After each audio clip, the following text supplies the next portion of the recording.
On this episode, Dude and JD sit down to talk to Kieran Walsh from Big Easy Whiskey. So sit back, grab a pour, kick up your feet, and enjoy this episode of The Bourbon Hunters.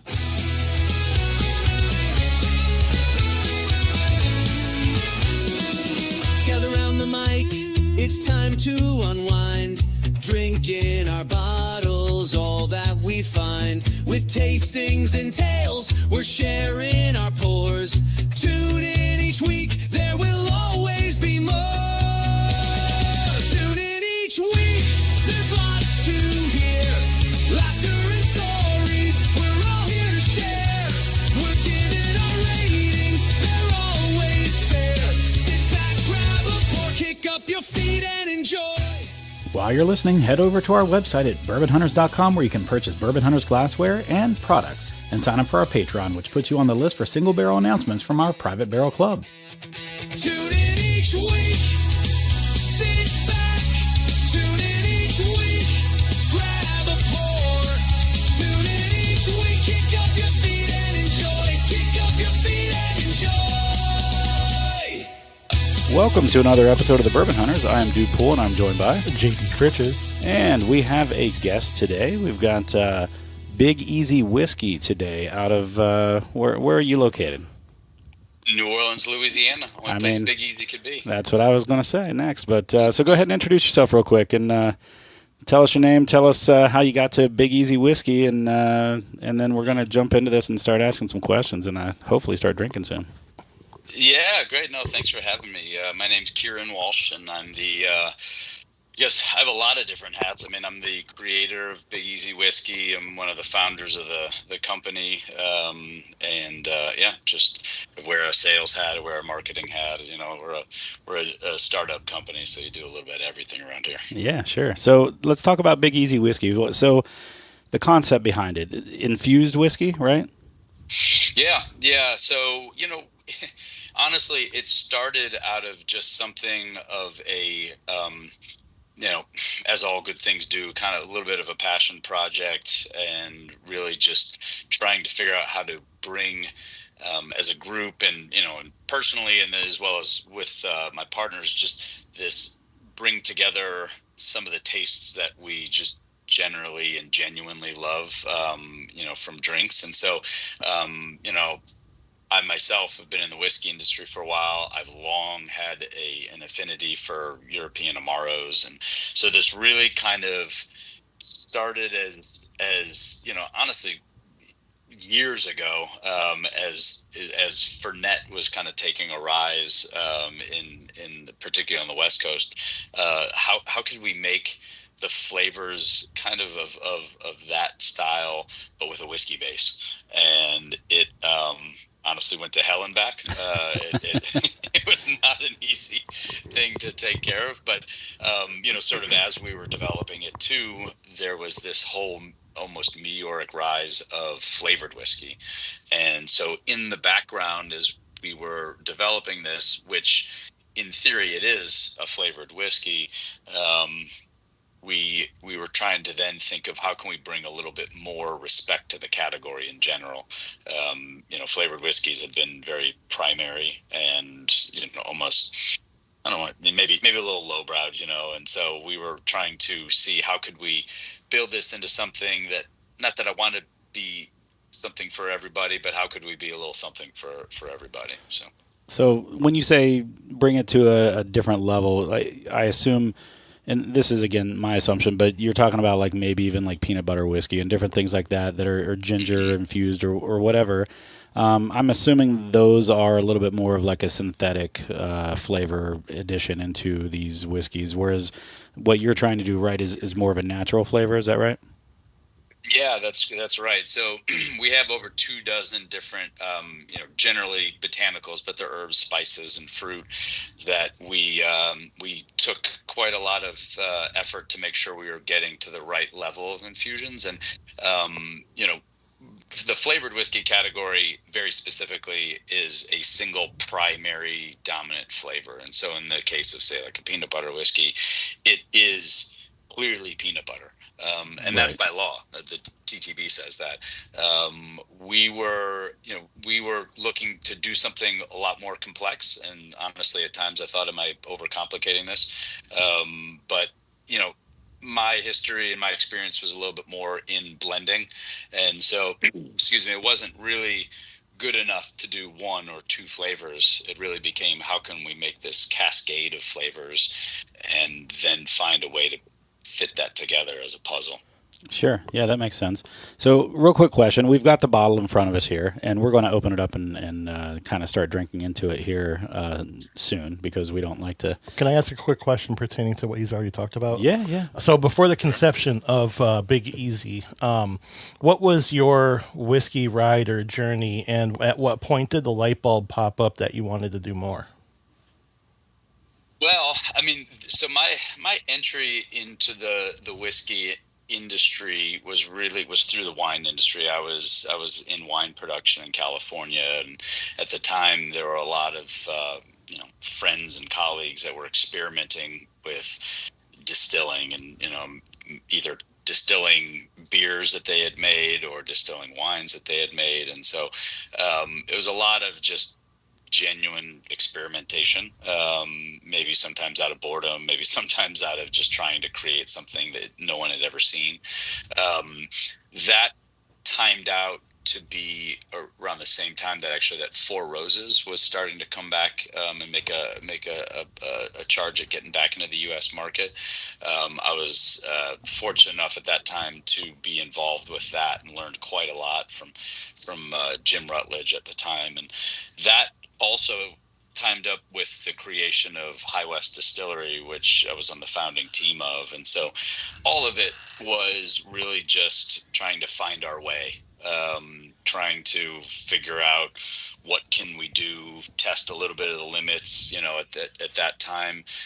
And this is more speaking of the time with High West, that, we were just trying to put out something different that wasn't out there and available from all the large commercial distilleries, and make our mark that way. And so my perspective is formed from that. You talk about a whiskey journey. I mean, I've certainly had a hand in some part, small or large, in developing a good number of brands and products that have existed, and now I've seen really big successful rises. Aviation Gin is another that I was on in the early days, and so it's always about innovation, and that's, at least to me, it's about innovation. That's how we progress as an industry, and that's very much what Big Easy was. There's a lot of whiskey on the market, and to be totally honest, the base whiskey is completely delicious on its own, and I've had some purists tell me, why are you even bothering infusing this? It's really good on its own, and I agree. And who knows, maybe there is room somewhere to just do just the base, but there's a lot of whiskey out there, and I just wanted to make my mark, and because of my time with High West, I didn't want to just do it easy. It needed to have some thought out complexity to it, because then anybody can do it, right? So that was kind of the background behind it. I love that. You're talking about Aviation Gin. You're talking about High West, who we're actually having on in 2 weeks, 2 episodes from now. Yep. Great. But we're going to do their Prisoner Share and their Boo Rye. But I think one of the things that interests me is I feel like, and maybe this is just wrong, but I feel like this is almost a mashup between some bourbon whiskey and some gin, like with the botanicals and the whiskey and what is this, a 5-year base basically, bourbon mash bill for the most part, and then so it's a 5-year whiskey base. It's categorized as whiskey from a bourbon mash. That just simply means it started life as bourbon. It was distilled, coming out of the still, it was bourbon. We had it put into used barrels. I didn't need the new barrels. I like the expression that the used barrel gives it, and so that left a little bit more room for us then to infuse some flavors, because otherwise you're just infusing barrel flavors into it, right? And I really wasn't looking for that profile. So right. It is then, I guess, backing up, when I talk about that I wanted to keep this something that was raising the bar, bringing respect back to this kind of, flavored or infused whiskey category. It was important to use a really high-end base, something that could really speak to whiskey drinkers. And I'll be honest, the journey on this development started with at the time, a much younger spirit, and was really kind of focused on that same idea of almost like what a Fernet was, which was just like a quick shooter, like something that bartenders could kind of keep in their back pocket as the calling card of, oh, you must be in the industry kind of thing. But it really then started to develop into something where I wanted it to be accepted by traditional bourbon drinkers. And also as time went by, the whiskey just started to age more. And I can't tell you that was the plan ahead of time. But it was a happy, just a happy side effect of the delays that we had and just trying to make sure we were getting the formula perfect. And that was really at the infusion level. And so all while, the whiskey was aging, we had this great point where now we have a whiskey that is very recognizable, particularly on the nose and on the entry, as a bourbon. And then you get these kind of layers of what starts off as baking spice, goes into that herbal kind of component, and then has this really soft, long finish. And again, I was always trying to kind of tiptoe this line between making it accessible for people that are just getting into whiskey, and making it easy for them to drink, as well as also just being able to draw respect from bourbon enthusiasts and bourbon purists was really kind of what it turned into. So you're trying to please all the people all the time. Yeah, I know. And it's the thing that I always say, don't do that. Right. I tell everybody professionally, you can't make everybody happy all the time. But it really, I don't know, maybe it was just more of the challenge. I mean, honestly, my thought early on was more of the people that get into the whiskey category through flavored whiskey. And the the premise was those people don't stay in flavored whiskey their whole lives. Most of them don't. They age out a little bit, they mature out a little bit. But that step from, say, your cinnamon whiskey to like a Four Roses single barrel, that's a big step, right? That's some people make it, but that's almost, you're asking too much of that early, that person who's just starting to adopt and enjoy their whiskeys. That's a big step to ask them to make. So I did really honestly see this as maybe the next logical stepping stone, something that I can draw people into the straight whiskey space, but then also something that straight whiskey drinkers are like, I'd like to just keep it a little lighter and not think about it as much. And sure. I'd like something that's maybe a little bit more, flavored or cocktail-like, but it's got to be good. And this kind of, in my mind, appeals to those people as well. That makes sense. I mean, so my next question for you, I guess, I know that I get a ton of stuff on the nose. So, like, obviously the botanicals are coming through. I'm getting cinnamon. I'm getting, like you said, maybe some baking spice. Definitely some... I almost feel like some black licorice or some kai or something, or chai. You say chai, don't you? Yeah. And something like that. But I'm getting other hints of bourbon as well, like some vanilla and different things like that. The bourbon influence is definitely there. I haven't tasted it yet, but it's definitely got a lot going on the nose. So before you mentioned the anise note with being like when I first nosed it, when it was like freshly poured, I was getting like this spearminty kind of a note. Spearmint's a good, yeah, I could see that. I associate that, like initially I was like, oh, that kind of smells like icy hot, but I associate icy hot with spearmint, but so it's not a bad thing, Yeah. It's just how my mind works. It's not a bad thing. He every time he starts to give us his notes, we always tell people to buckle up because it's going to have some sort of reference back to childhood or something. But I recall based on experiences. But my original question, I think, is, and it took a long way to get there, but what's the intention for the spirit? Is it to be used in mixed drinks? Is it to be drank neat? Is it to be with ice? Or is it just however you want to drink it? Was there an intention set out when you first started making it? Yeah, I mean, I think the good answer is all of the above, but that was not the intention. Yeah. The intention, and I say this all the time to people when they're asking me about cocktails, is I say, I spent years trying to cocktail this so you don't have to. Yeah. And so really from a purist standpoint, and any distiller or blender is really going to say this, is that it's really developed to just sit neat. I find that's where it's at its most balanced. However, there are a lot of hydrophobic compounds in this, so the addition of water or ice will absolutely perfume a whole nother new level of both aroma as well as taste. And so, it very much is, I think, if I had to think of how most people would like to enjoy a whiskey and particularly how most people in New Orleans would like to enjoy a whiskey, is just over some ice. Yeah. And so I say all the time, easy over ice. And that's really, honestly, as I was going back and forth, and it speaks a little bit to the proof of this, it is 86 proof. I wanted it just a little bit higher than I think what a lot of people are used to, at least infused spirits, which is anywhere in sort of that 80 and below. You have a lot that are in this, the 70s. I wanted to give this a little bit of extra whiskey kick so that it didn't lose itself when you poured it over ice. And that's, if you're asking me how I drink it, just straight. I really enjoy it neat.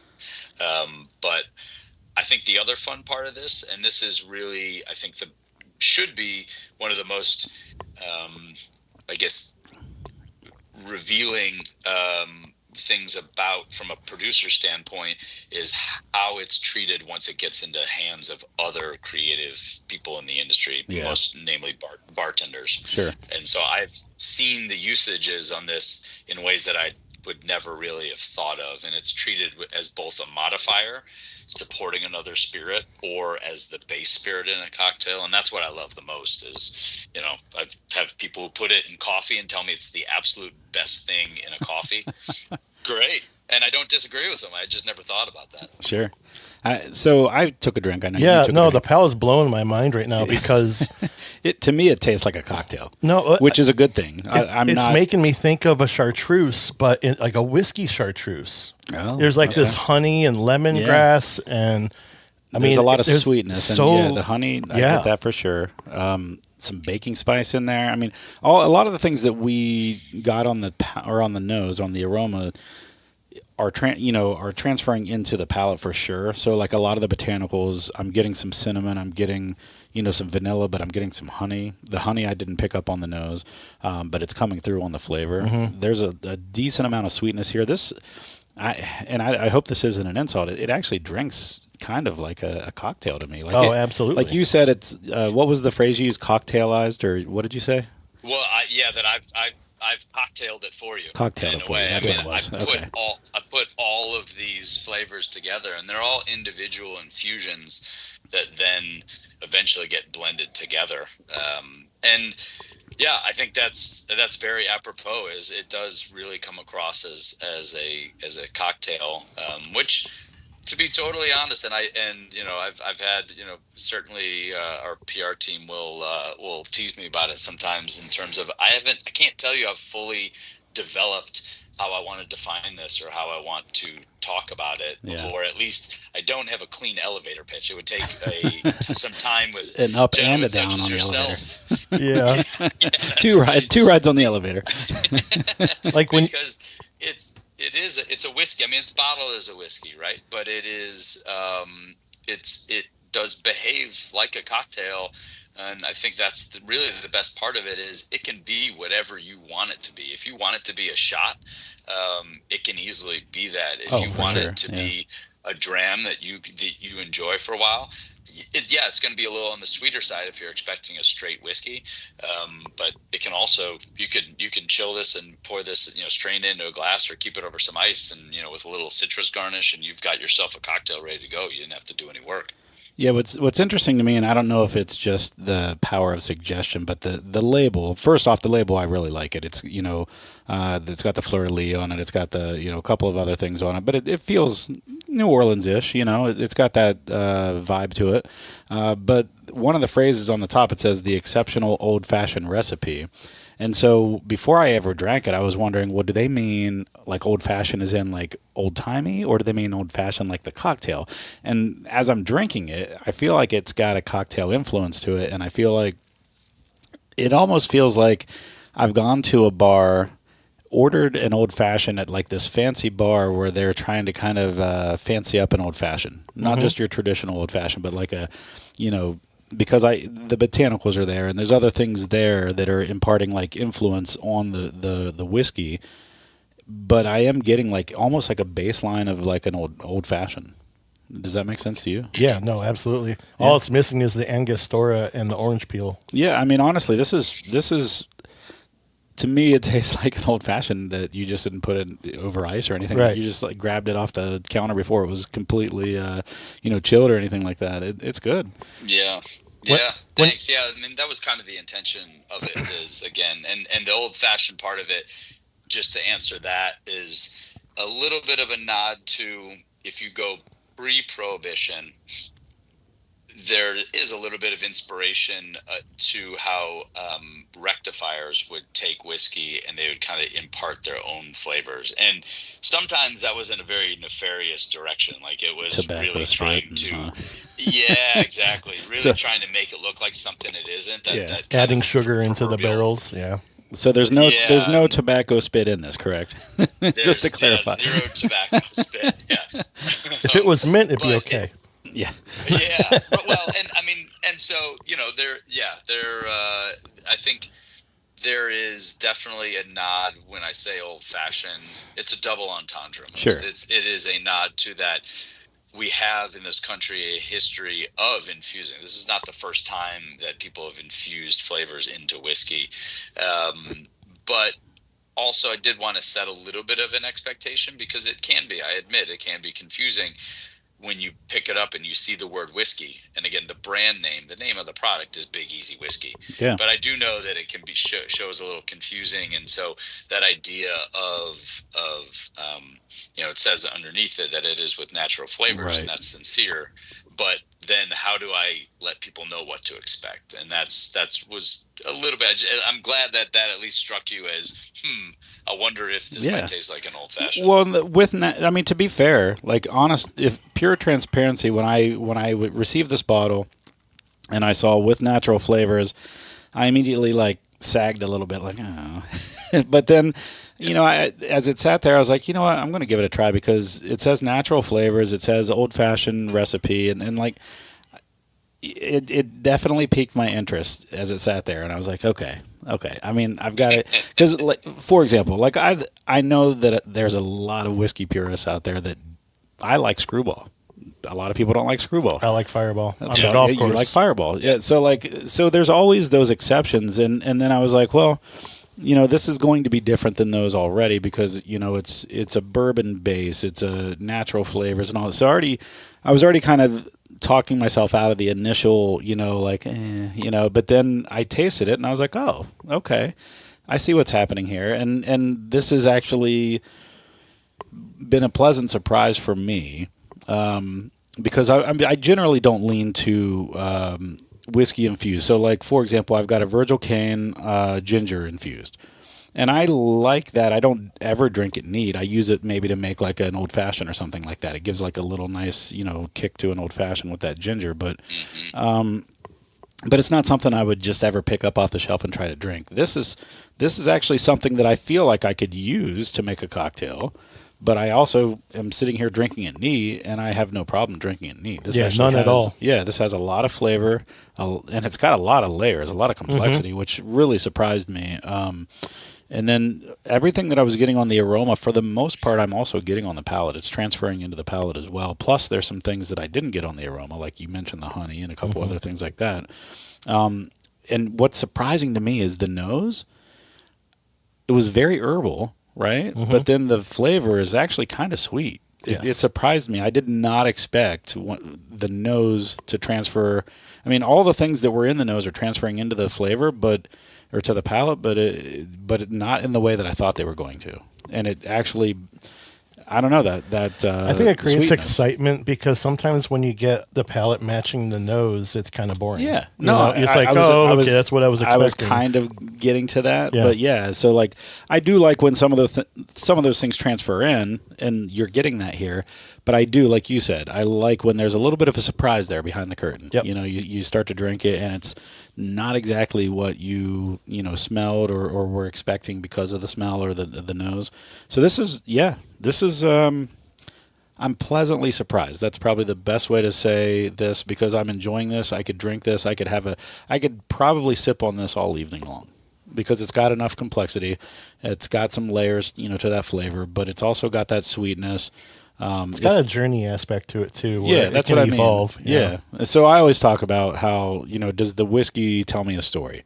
Do I drink it, and does it just stay the same all night? And it's like, okay, it's good, but or does it tell you a story? Drink after drink, it changes a little bit and evolves as you drink it throughout the night, and you start to pick up different things as you drink it.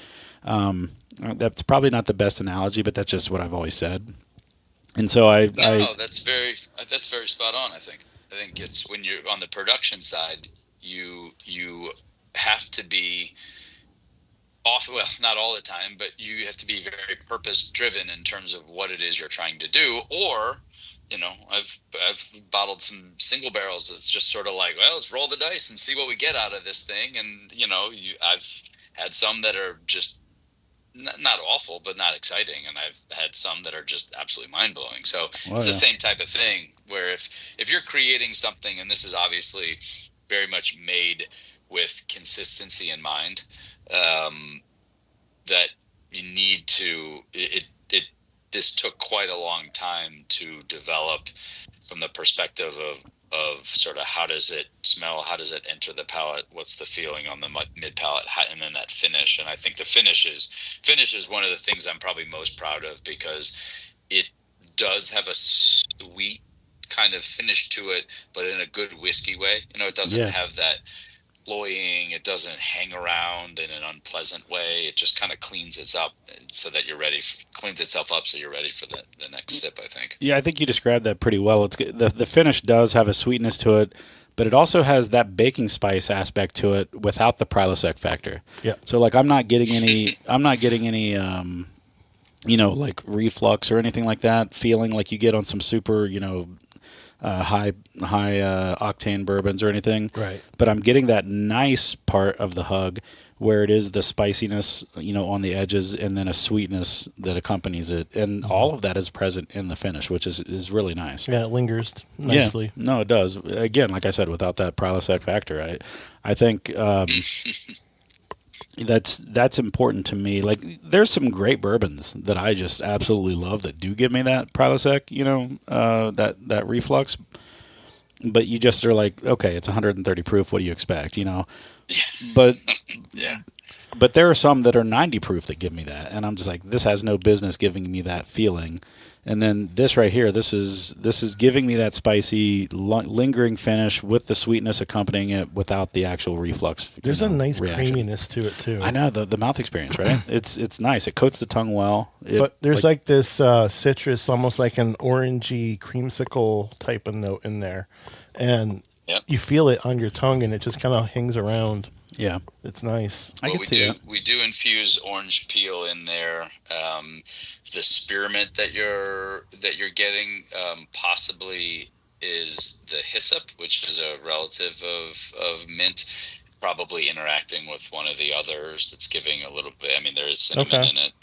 So the two of those I could see maybe kind of presenting itself as a spearmint. There's aloe, which could help that. That there's his vanilla being very two traditional European Amaro ingredients, which was a lot of what I liked about those. So lemon balm, I love kind of those lemongrass. Those green, where I got that. Yeah, very. And there is lemon peel, to be sure. So Okay.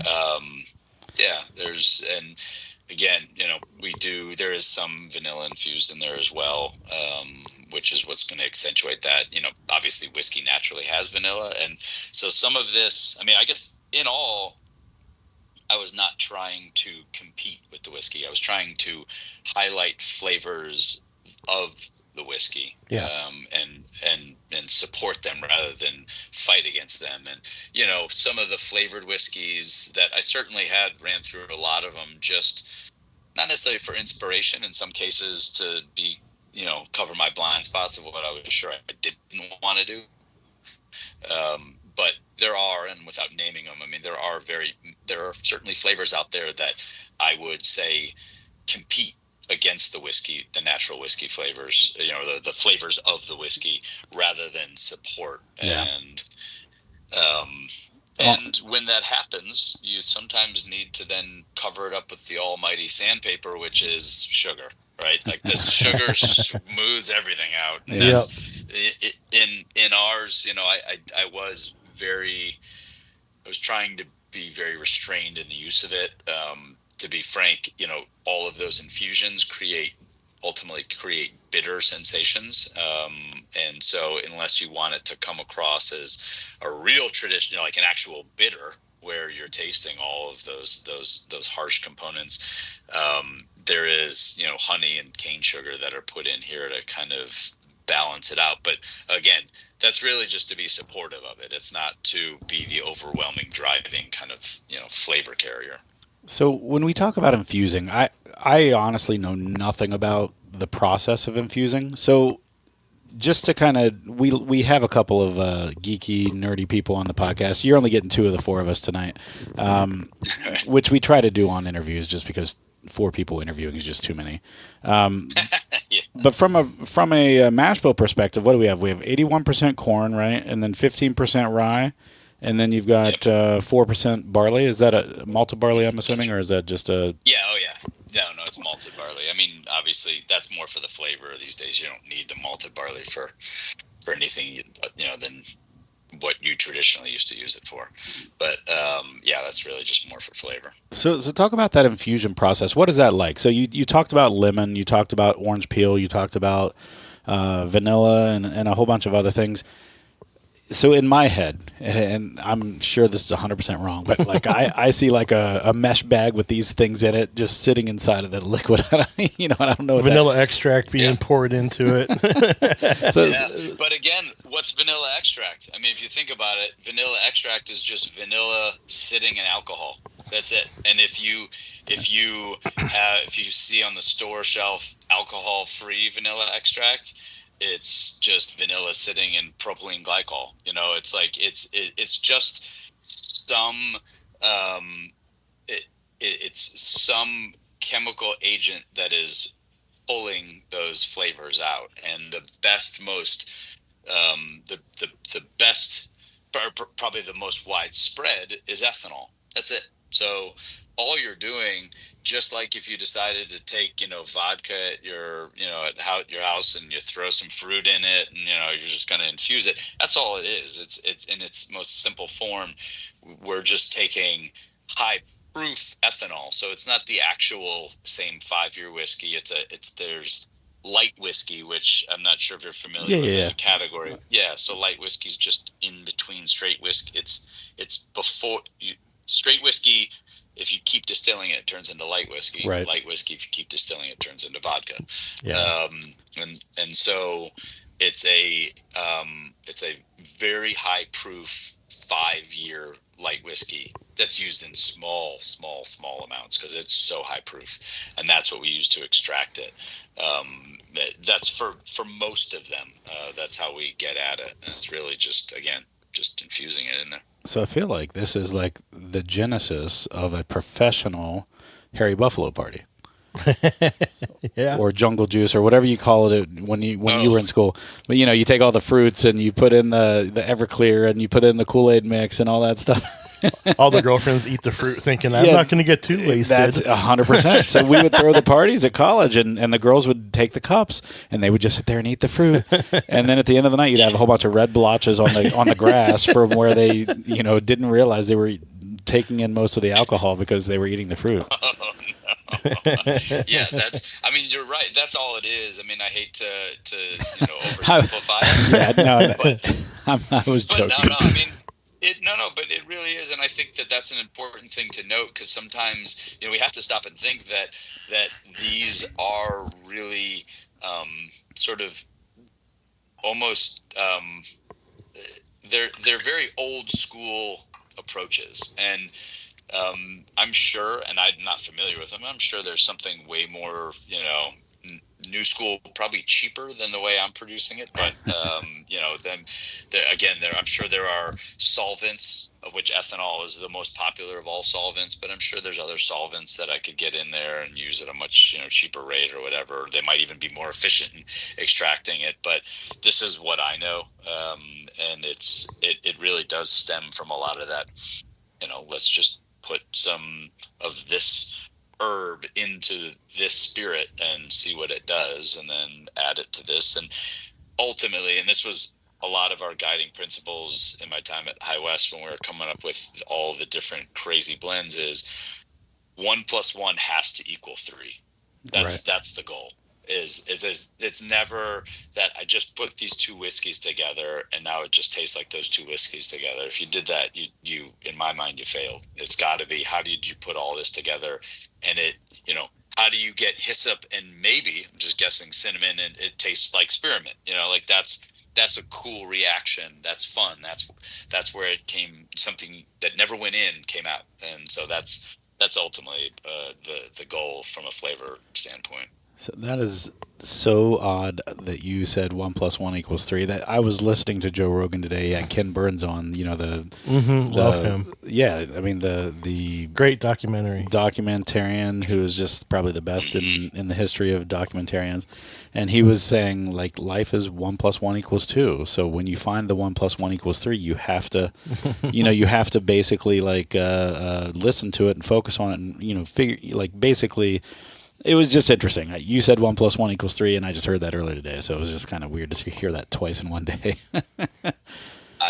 It happens all the time from a blending perspective. Yeah. And I could tell you a very quick story that has nothing to do with whiskey, but it has to do with wine, and I got to figure out how I leave all of the identifying names out of it. But a family winery that I was working for had two different lots of wine that I was working on the same day, and one was Zinfandel and one was Merlot. And as is the case sometimes when you're doing wine production, or really any type of beer or spirit production, you're moving loads of liquid, and it can get a little mind-numbing at times, because you're just waiting for it to move from one vessel to the next, and I'm sitting there and I couldn't even tell you how many barrels of Zinfandel I had to pump out of these barrels, and we were putting it into a tank so we could get the barrels clean and then repump the wine back into the barrels. So you go through and just pumping one, you go to the next one, you go to the next one, and as I was getting to the end of all these barrels, said to the guy who was working with me, okay, what's next on the list? And he said, we got to move the Merlot into tank 2. And I said, great, where's the Merlot? And he said, it's on that same pad right after all the Zinfandel. I looked around, I had pumped all the barrels in. I looked at him, I was like, I think we have a Zinfandel Merlot blend now. Whoops. And I had accidentally blended thousands and thousands and thousands of dollars of wine together in one tank. And we tasted it. It was pretty damn good. It was really good. Legally, it couldn't be called Zinfandel. It couldn't be called Merlot. So we did the thing we could do best, and that's sell it to somebody else in bulk. And that company we sold it to labeled it. I'm pretty sure they labeled it. I know they labeled it as Zinfandel. I'm not telling any names, but it did become a cult hit. It was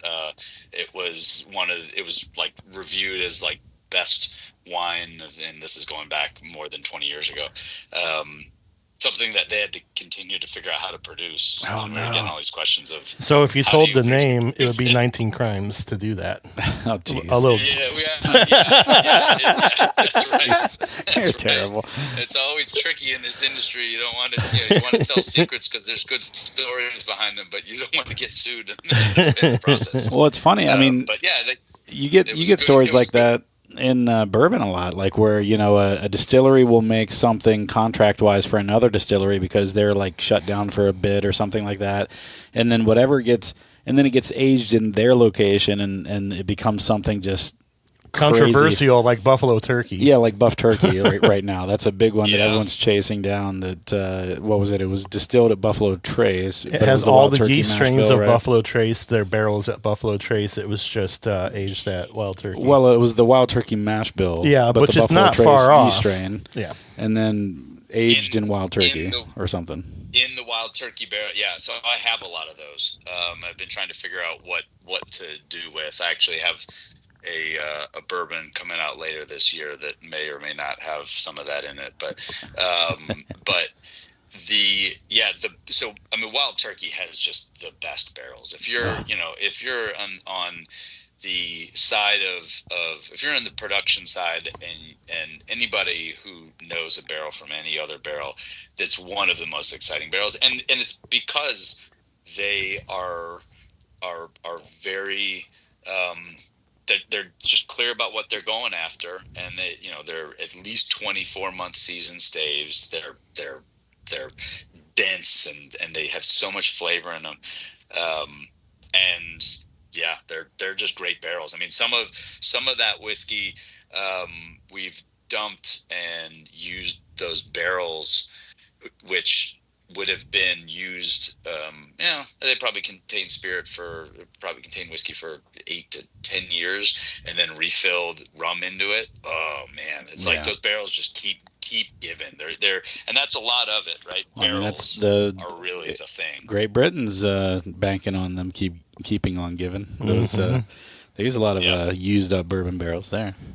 That's a pretty big industry. Yeah, barrel brokerage. Yeah. All right. So what do you have out today? You have Big Easy whiskey. Is there any plans? Do you have other products on the market? Do you have any plans to make any other products? What all do you have going on? Yeah. So as I mentioned, we have Kentucky Straight Bourbon that I'm going to be releasing later this year. I'm hoping to get it out in time for about October. It's really just a race against trying to make sure I got the whiskey's ready. Just trying to make sure I got the right bottles and caps and the labels are, as the TTB wants us to put it. It's, sure. Is that the same mash bill as your base product here, or is that something different? No, okay, completely different. No, that'll be it's mostly a 4 grain. Oh wow, okay. And and it's funny. I've always been intrigued with 4 grains, and 4 grains. I always want them to be better than they actually are. I don't know how to say it other than that. I've always expect them to be, because I can't decide if I like a wheated whiskey or a rye whiskey or high rye bourbon better. I think the answer is it totally depends on what mood I'm in. But it just seems to reason that if I had something that had rye and wheat, well, I should like that a lot, and I never really do. So this whiskey that was distilled at Kentucky Artisan.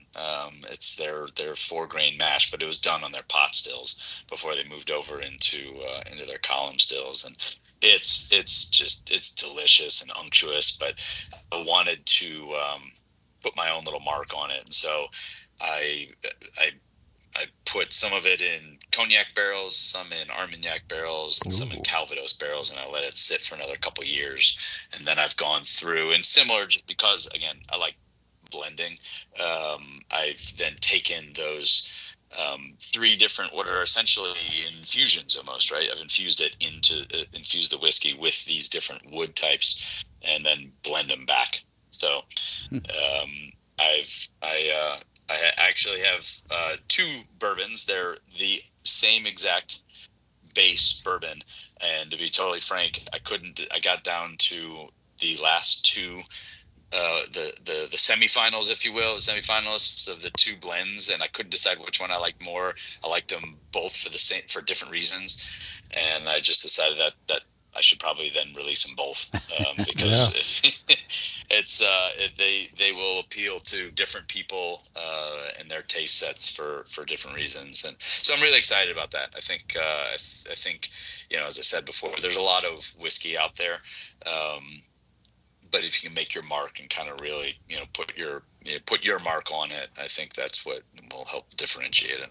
Yeah, I couldn't agree more. I think what you guys have going on here with the Big Easy whiskey is an interesting curveball for the industry, and I like it. He's already had a second glass. I don't usually pour a second one. He doesn't, so that's always a compliment.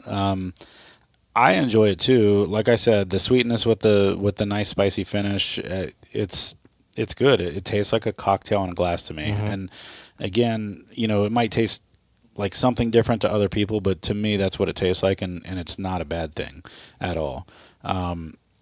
So that's interesting. October, you say. Thank you. Listen, if I know we're sitting in June right now. If you're wanting to help promote that at some point in October and you want to jump on another podcast with us, we've really enjoyed the conversation. This has been nice for me, and I always like geeking out with people and just kind of hearing what the process is, how things got to where they got, and this is so let's continue. I'm going to either that or keep piling on compliments. But so since New Orleans, can we maybe get a king cake flavored whiskey? King cake, my God. Wait, hold on. I've got something ready for it. We did this whiskey in king cakes this year. So we had a local king cake maker who I forget how he had somehow had before we actually even released the whiskey, he had got some tastes of it, and he was telling me how much he loved it and saying, if there's anything you could do to help, and so we developed this king cake, and it's really just the whiskey in the frosting, and it's folded a little bit into the cake itself. And I had people telling me all over. I mean, I had like my mother-in-law's friends were all like in their mid-80s telling me it's the best king cake they've ever had. I had a king cake sent to me from a customer probably 15 years ago, and that was the first time I'd ever had a king cake. Mm-hmm. It was really neat. That's such a cool experience.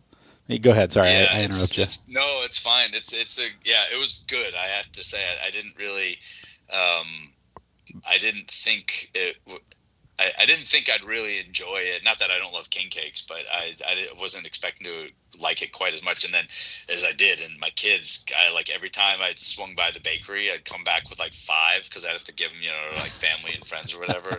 My kids would just tear through these things. Dad's king cake. The icing, that's the way to do it, I think. Yeah, that's a good idea. So real quick, where is the best place to follow you on social and website, things like that? What's the best place to get a hold of you and follow your story?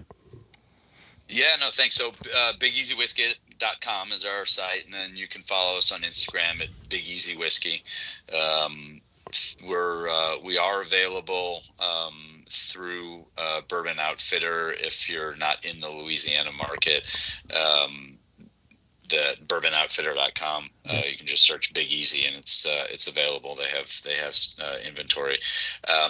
And then we are, we're still relatively new, but we're getting ourselves out into Louisiana. We're only available in New Orleans in retailers for right now, but we're looking to add some states very soon, and ideally we'd love to have Florida. I thought I was going to be able to do that before the end of the year. It's still kind of fingers crossed on that. If you're a distributor in Florida listening, you can reach out to me at BigEasyWhiskey.com. and then we will start launching it into California before the end of this year as well. Nice. Okay, so I mean, that's good. We're catching you early on in the distribution. It sounds like so. That's fun. Very. So I'm gonna kind of pay attention, see how that takes off. But again, I mean, Kieran, this is a neat story. I really like the whiskey. I think honestly that if you're in the mood for something a little bit different than bourbon, but has a nice whiskey kind of influence to it, this is I think this can steer you in that right direction for a nice mellow night with and potentially even not a mellow night if you have enough of it. I mean, it's flat out delicious. Yeah, it really is. It's got a lot of flavor to it for sure, and I will say the one thing without, like you said, without naming names, it doesn't feel synthetic. It feels natural in its flavor, which always to me is a benefit. I feel like those synthetic things, after you drink it for a little bit, you can start to tell it's synthetic, and this definitely has that natural feel to it. So that's good. Yeah.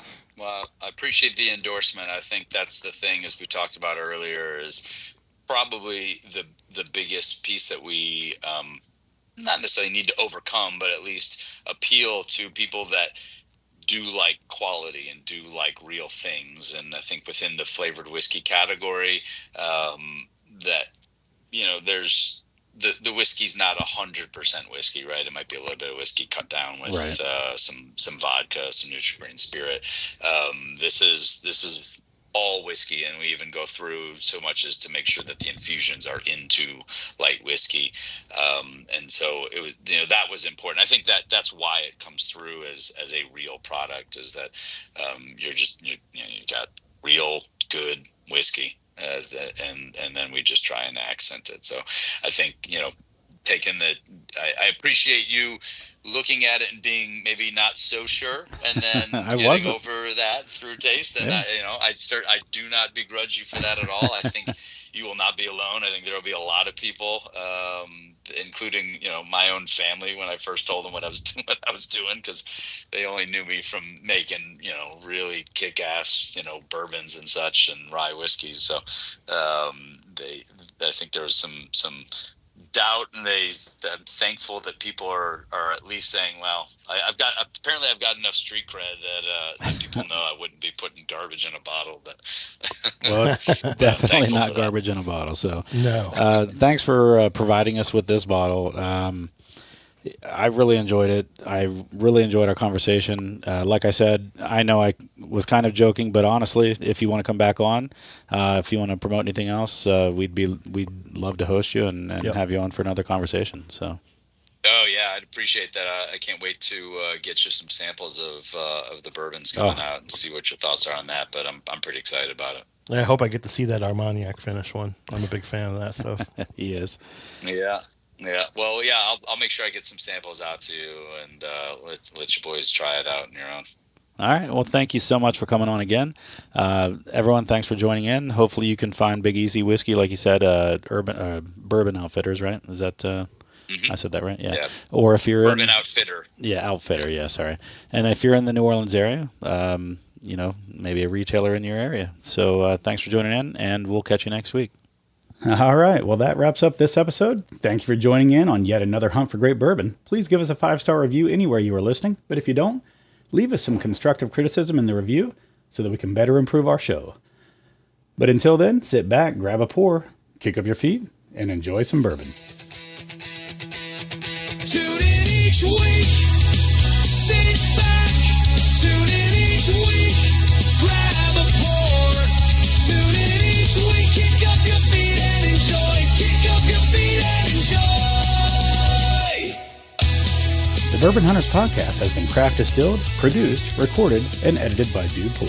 For any feedback, questions, or episode ideas, please reach out to info@bourbonhunters.com.